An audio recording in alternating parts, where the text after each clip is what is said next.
വാർത്തയിലേക്ക് വിശദമായി. മുഖ്യമന്ത്രിയുടെ മകൾ വീണ വിജയൻ പ്രതിയായ മാസപ്പടി കേസിൽ കുറ്റപത്രം വിചാരണ കോടതിക്ക് കൈമാറി. സാമ്പത്തിക കുറ്റകൃത്യങ്ങൾ പരിഗണിക്കുന്ന JMFC കോടതിക്കാണ് കുറ്റപത്രം കൈമാറിയത്. എറണാകുളം ജില്ലാ കോടതിയുടേതാണ് നടപടി. സേവനമൊന്നും നൽകാതെ വീണ വിജയൻ 2.70 കോടി കൈപ്പറ്റിയെന്നാണ് SFIOയുടെ കണ്ടെത്തൽ. CMRLന് പുറമെ എംപവർ ഇന്ത്യ എന്ന കമ്പനിയിൽ നിന്നും പണം എക്സാലോജിക്കിലേക്ക് എത്തി. ശശിധരൻ കർത്തയും ഭാര്യയുമാണ് എംപവർ ഇന്ത്യ കമ്പനിയുടെ ഡയറക്ടർമാർ.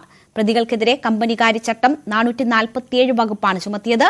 6 മാസം മുതൽ 10 വർഷം വരെ തടവ് ശിക്ഷ കിട്ടാവുന്ന വകുപ്പാണ് ഇത്. മാസപ്പടി കേസിൽ EDയും രംഗത്ത്. കേസിൽ പ്രോസിക്യൂഷൻ അനുമതി ലഭിച്ചതോടെ SFIO ഉദ്യോഗസ്ഥരിൽ നിന്നും ED വിവരങ്ങൾ തേടി. ഷെഡ്യൂൾഡ് ഒഫൻസ് വന്നതിനാൽ ED കേസ് നിലനിൽക്കുമെന്നാണ് EDയുടെ നിഗമനം. പ്രോസിക്യൂഷൻ അനുമതി ലഭിച്ചതോടെ വീണയടക്കമുള്ള പ്രതികൾക്ക് സമൻസും അയക്കും.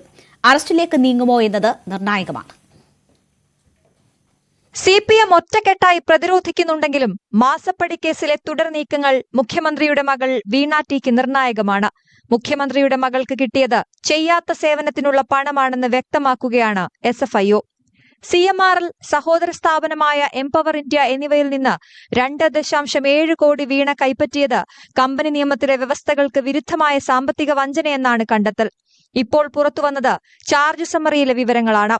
പ്രോസിക്യൂഷൻ അനുമതി ലഭിച്ചതോടെ തുടർ നീക്കങ്ങൾ SFIO വേഗത്തിലാക്കാനാണ് സാധ്യത. മുഖ്യമന്ത്രിയുടെ മകൾ വീണ അടക്കമുള്ളവർക്ക് സമൻസ് അയക്കും. രാഷ്ട്രീയ പ്രാധാന്യമുള്ള കേസിൽ അറസ്റ്റിലേക്ക് നീങ്ങുമോ എന്നതും നിർണായകമാണ്. SFIO കുറ്റപത്രം സമർപ്പിച്ചതിന് പിന്നാലെ EDയും നടപടികൾ ആരംഭിച്ചു.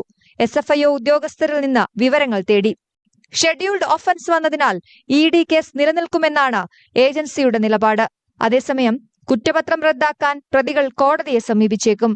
CMRLന്റെ ഡയറക്ടർ ബോർഡ് അംഗങ്ങളും CFOയും CGMും അടക്കമുള്ള ഉന്നത ഉദ്യോഗസ്ഥരും വിചാരണ നേരിടണം.